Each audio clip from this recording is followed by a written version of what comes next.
SpaceX and OpenAI are probably two of the hottest startups out there. Sure, you can invest in names like these if you're an accredited investor, but what if I told you there's a fund out there that holds both SpaceX and OpenAI that you can invest in? Not only that, but also four of the hottest Gen AI startups out there, including Databricks. SpaceX got you feeling FOMO. OpenAI got you feeling YOLO. Yeah, me too. Let's dig in. So let's talk startups.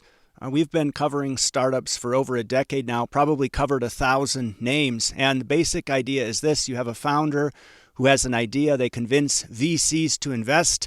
This typically requires traction, meaning they've proven that they have a product or service that people will pay money for and that it can eventually be profitable. Subsequent investing rounds help value the business. So every time somebody invests in a startup, it's usually a collection of investors.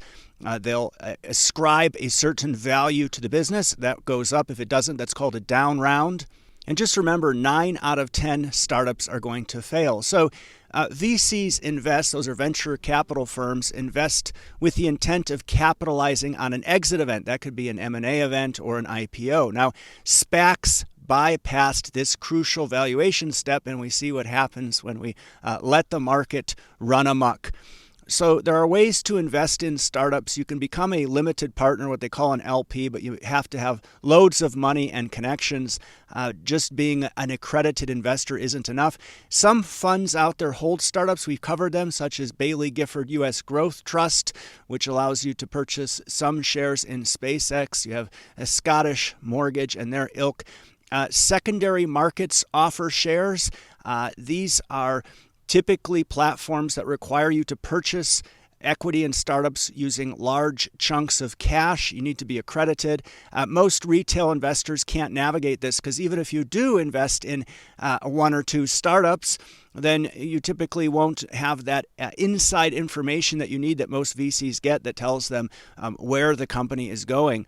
Note that plenty of startups today trade for less than the valuations they raised at. And just a warning here, don't get involved in equity crowdfunding. That always ends bad. So we did a piece recently on a firm called DXYZ.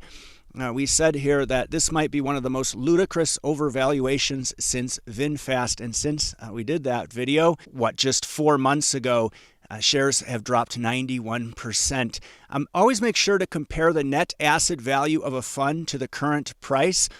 This particular vehicle here, it's a publicly traded fund, is likely still overpriced. We estimated the NAV to be around $5.32 a share. I think it trades around 10. So one of the reasons that this fund saw such an uptick in valuation is because you could get exposure to SpaceX. Now, not only that, but additional startups. You might say, well, why invest in startups? Well, here you can see the VC, it's a venture capital, average return by vintage year for when they invested in startups. You can see the S&P 500 return for these years. And it should be obvious here the diversification effect that you're receiving from holding equity in startups. And when you see here venture capital as an asset class plotted against other asset classes, you see that the standard deviation there is quite high for risk and also quite high for return. So it's certainly a risky asset class. And when you look at the distribution of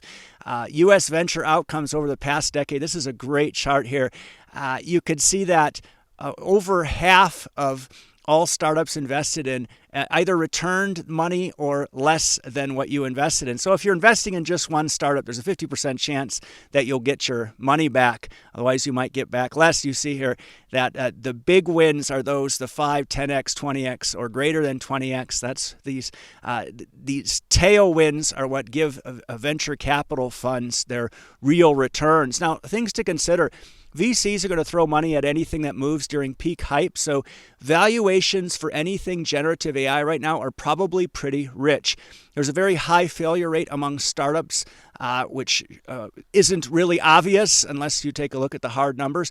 And you need a subject matter expert to navigate this space. They're privy to info you're not, so institutional investors in particular. Now, SpaceX is probably one of the most visible startups out there. They're fairly valued, if not richly valued. You can see that by their valuation timeline. So early in 2020, valued at $36 billion. $210 billion today. So that's quite a rapid appreciation. So basic takeaways here. Private companies are valued based on what investors were last willing to pay. We have no idea if $220 billion for SpaceX is overvalued or not without additional info like revenues, gross operating margins, cash flows. And the net asset value of a fund that holds startups is typically discounted to account for the valuation uncertainty. I think there's 3 or 4 funds in the UK that just hold startups, and they all exhibit that same trait. Now, today we're going to talk about ARK Venture Fund. So it trades under the ticker ARKVX. You can invest in them on SoFi or invest in them on Titan. Now, before we get into that, a word from our sponsors. Actually, Joe, we don't have any sponsors. You said, quote, all they do is peddle rubbish. Right. Okay. How about some ads then? We don't run ads either. Got it. So I guess if you could just click the subscribe button, we'll move on then. Cheers. So ARK Venture Fund, we previously covered it last year. We didn't find the public company exposure appealing at all. We would invest in that fund for exposure to startups as an asset class, not publicly traded firms, right? Because we want that diversification effect. Now, when it comes to liquidity, this should be obvious, right? So startups do trade on secondary platforms, but when you're talking a large fund, there isn't the liquidity you need to give everybody redemptions when they like. So there are windows, and for example, only 5% of assets can be liquidated in any given quarterly window, and the fund will be closed upon the discretion of ARK Invest. So there's certain caveats that come with investing in this fund that anybody can, I believe, with $500 or more. When it comes to fees, we're going to talk about those in a bit, but I wanted to touch on the startups that were made in September of 2022 that we last look at that account for 13% of the fund weighting. So at the bottom there you see Mosaic ML. They were acquired by Databricks at a 6 times multiple, it seems. So ARK would have done well with that investment. And you have the remaining names, as I said, accounting for 13% of the fund weighting. Now, when we look at the top AI companies by equity funding, you see the names here. You have OpenAI, of course, at the very top, then Anthropic, Databricks, Figure, Shield AI. ARK happens to be invested in all of these, and they carry those in this fund with a weight of about 16%. Now, what's interesting about Gen AI startups is that it seems to be a race that is rather unpredictable, and I think this meme that's been floating around on Twitter pretty much explains it. The person that was going to win the race started celebrating too early, OpenAI, and then Anthropic is catching up there, and this, I think, is based on one of the founders from OpenAI leaving for Anthropic. So the point is that spreading your bets probably isn't the worst idea. So ARK's fund so far, what do we know about it? Well, we pointed to those original 5 investments of September 2022 at 13%. SpaceX has an 11.5% weighting. So that's meaningful, right? More than 10%. Those 5 top funded AI startups, that's another 16%. Publicly traded names at 15%. I think when we first looked at this fund, publicly traded names were somewhere around half, and that just wasn't acceptable. So what's the 44.5% exposure left? Well, we can see all these names here. So startups under 1% weighting account for 6% of the fund, so we'll just skip those. The 14 names here that you see highlighted in green account for 38.5% of the remaining fund exposure. Let's remove names we covered or we're familiar with. So Discord and Twitter, I think we all know what those firms do. Zipline does drone delivery. We've covered them before in an article. The same holds true for Boom and the promise of supersonic flight. So that gives us the remaining names here.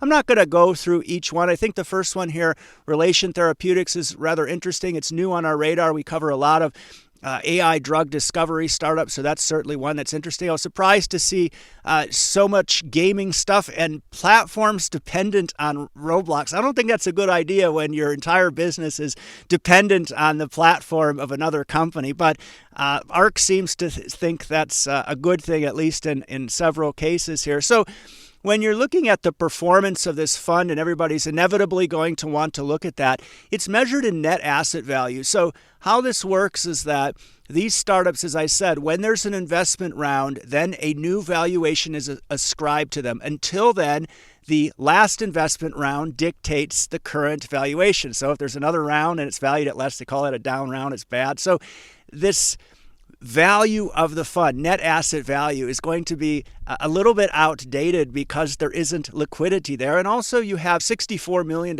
in assets under management for this fund. That isn't a whole lot. So presumably ARK's going to try to push this a lot higher. Now, I wanted to touch briefly on fees. So you may not be familiar with how VCs work. There's typically what they call a 2 and 20 structure. So there's a fixed fee of 2% that's charged to investors annually. And then once everybody's paid back the money they put in, provided that happens, then the firm takes 20% of all that upside. They call it the carry, right? So they're getting compensated for doing well. Now, ARK has taken a different approach here. There's a couple things to note. First of all, they've fixed their fees at 2.9% of the net assets through November 28th, 2024. Now, I don't know what happens then, but presumably this total annual fund expenses, those would then be charged to investors. So that seems rather steep. A 2 and 20 structure would sound more appealing, but ARK's argument is that, well, we're taking the fees up front at a fixed rate, then that gives you more upside, perhaps. Well, just some thoughts on this. We like the idea of holding a fund of startups. We always have.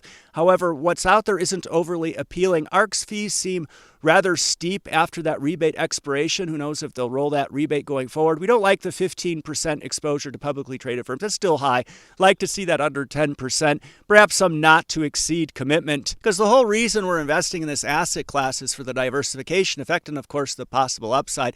Let's always put exposures into context. And in any fund that claims to hold SpaceX, what percentage of exposure are you receiving to the asset that you're attracted to? So SpaceX, in this case, lots of investors will be attracted to that. Well, you get 11.5. Well, that's not bad. OpenAI, a lot less, 1.57%. Databricks, 3.18%. And of course, these are startups that are in high demand. So it remains to be seen how much uplift there is. Don't assume massive uplift at exit when you're coming in at late stage rounds, right? So ARK doesn't have to exit at IPO. That could be a good thing or a bad thing. But VC as an asset class is very appealing. It's right up our alley. So it's certainly something that we're going to be considering going forward. Now, how has ARK really performed with their other funds? That's a topic I think that really merits further examination, because I know there'll be a lot of people critical of ARK watching this video. So you ought to give this next video a watch, because it really puts that into perspective. Thanks so much for taking the time to watch this video today.